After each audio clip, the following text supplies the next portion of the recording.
I hand control over to our table topics master, Ndumiso Nkonzo.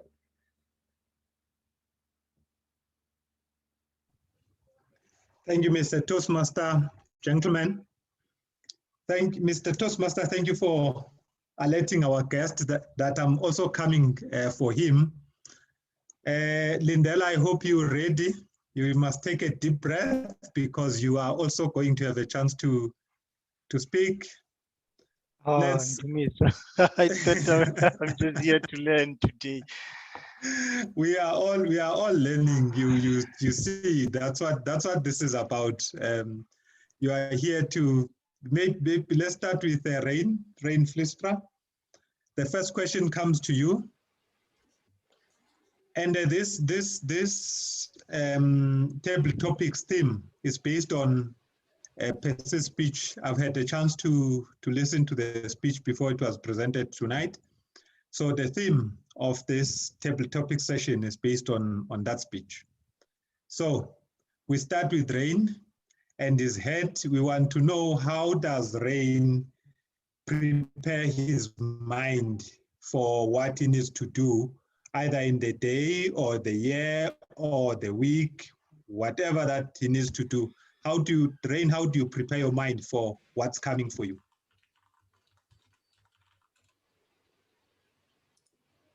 Okay, thank you, Mr. Session Leader. So I am a slow thinker.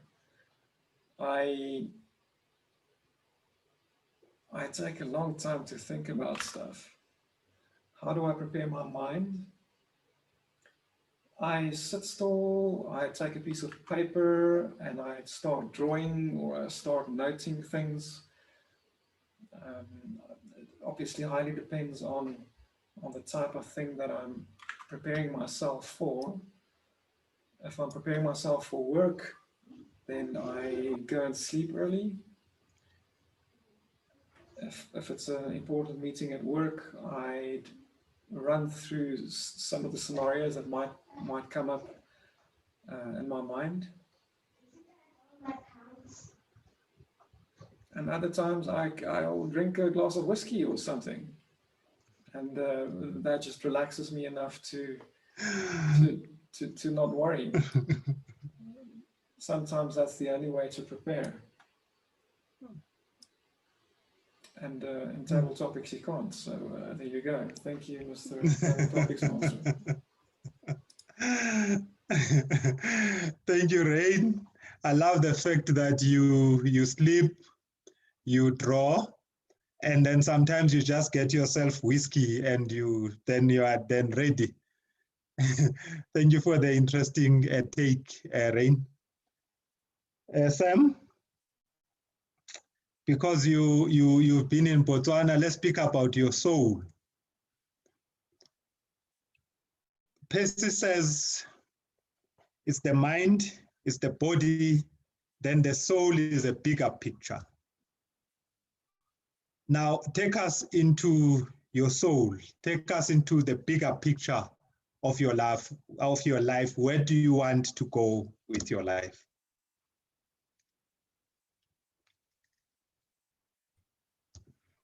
Mr. Session Leader, gentlemen, I was listening attentively when Percy gave his speech, and he very articulately stated that we need to be connected on both the mind, the soul, and the body in order for you to recognize where you are going. And that is something that resonated with me, because I also tend to agree that anything that you can perceive with your mind, you can act on with your body, and your soul is the vessel that guides you. It holds your consciousness. It tells you whether you are doing the right thing. Sometimes we fail to motivate ourselves. Sometimes we tend to maybe decide to sleep an hour more, but then the soul will remind you. It is your consciousness that wakes up and tells you. It wakes up before you and tells you, hey, if I'm awake and you need to be awake and that goes to be reached, then you have no choice, mister. So it is the guiding compass that you need. And I am hoping that this consciousness will continue to guide me in just living a happier life at the end of the day.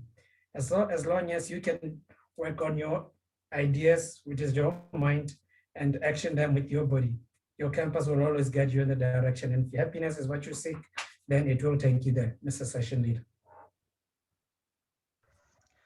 Thank you, Sam. Yes, indeed.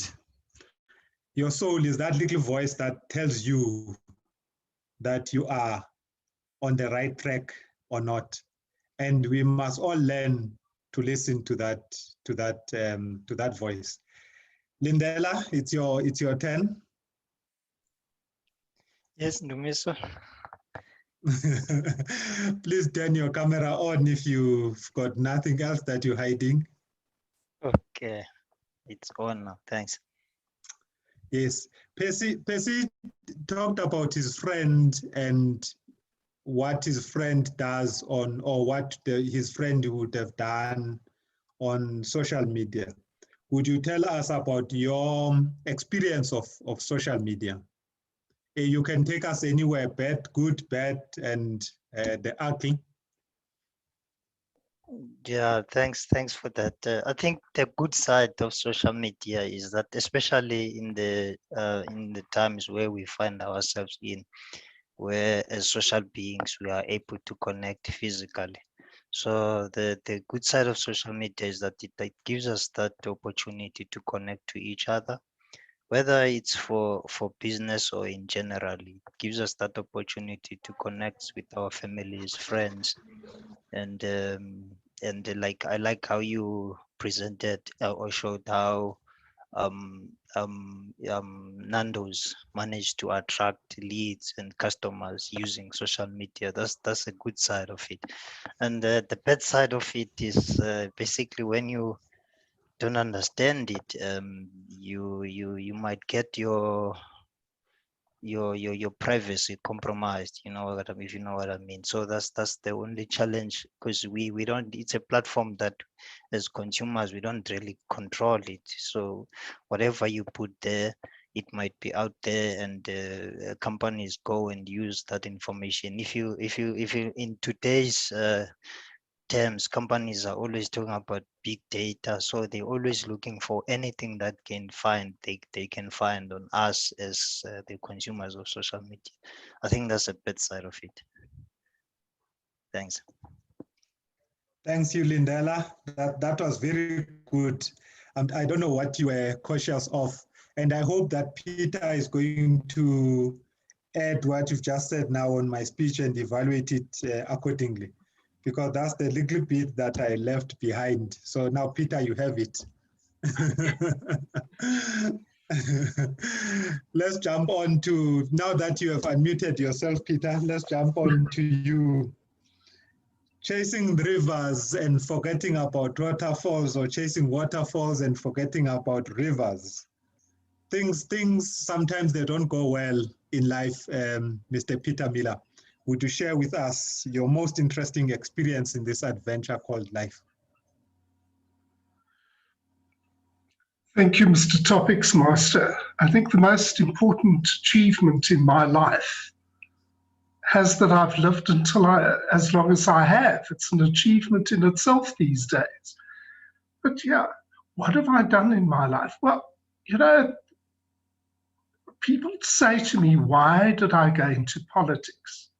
I don't know if I've told the Forum Club yet why, but at school, you know, they say to you, what are you going to do when you leave school? And I said, I want to be a city councillor. And the teachers were rather shocked, because that's not what you're supposed to be. You're supposed to be a lawyer or a doctor or an accountant. They don't understand that you don't have those sort of ambitions. And one teacher actually said to me, no good will ever come of you.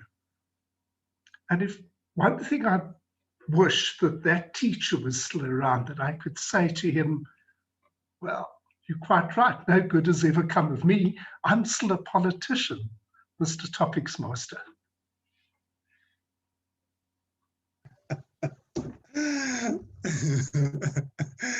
Thank you, Peter. I saw Ian there agreeing with the teacher that teacher was indeed correct, that no good will ever come of you. He probably had the same teacher. His name was Mr. Jones. Jones, yes. That's horrible, man. Mr. Toastmaster, I think this is a good point to leave our table topics. Thank you, gentlemen, for the interesting take on our session this evening. Over to you, Mr. Toastmaster.